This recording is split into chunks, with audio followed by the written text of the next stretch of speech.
Zonda Kids presents the Jesus Storybook Bible. Every story whispers his name. Written by Sally Lloyd-Jones and read by David Suchet.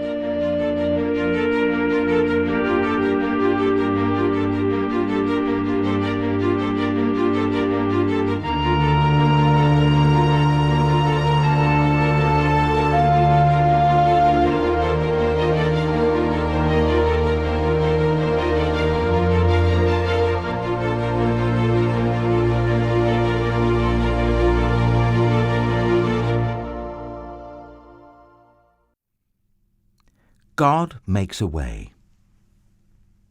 Moses and God's people escaped out of Egypt and into the wilderness. They didn't know the way, but God knew the way, and he would show them. I will bring you to a new home, a special land, God promised them. I will look after you. I am with you. God sent a big cloud for them to follow. A pillar of smoke stretching up into the sky.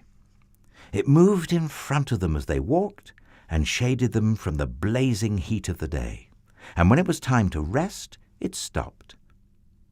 All through the cold desert nights it kept them warm, glowing like a fire. God led his people through the desert to the edge of a great sea. They were just wondering how to cross it when suddenly they heard a terrible thundering and pounding.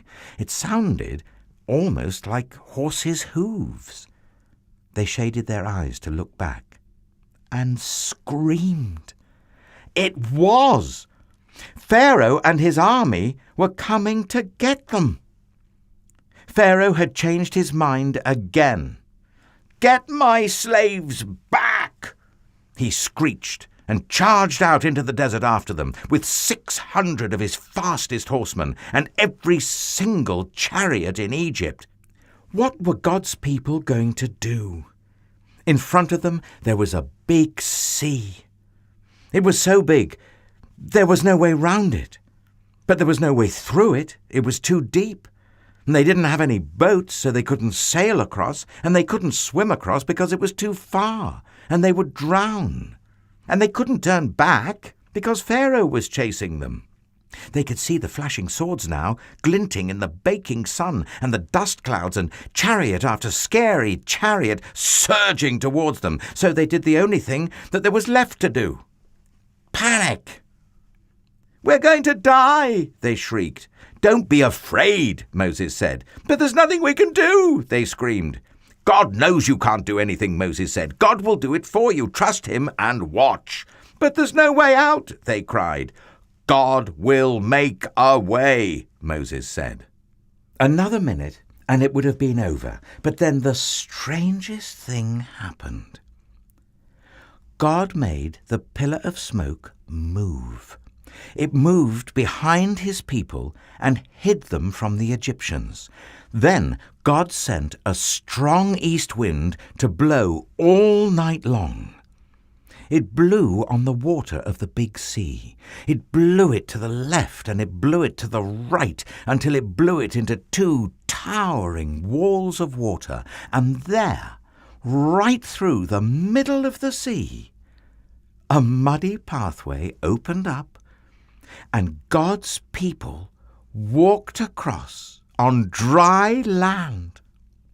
When the Egyptians tried to follow, the walls of water crashed back down on them and swallowed them up. God's people were safe. They danced and laughed and sang and thanked God. When there had been no way out, God had made a way. Many years later, once again, God was going to make a way where there was no way. From the beginning, God's children had been running from him and hiding. God knew his children could never be happy without him, but they couldn't get back to him by themselves. They were lost. They didn't know the way back. But God knew the way, and one day he would show them.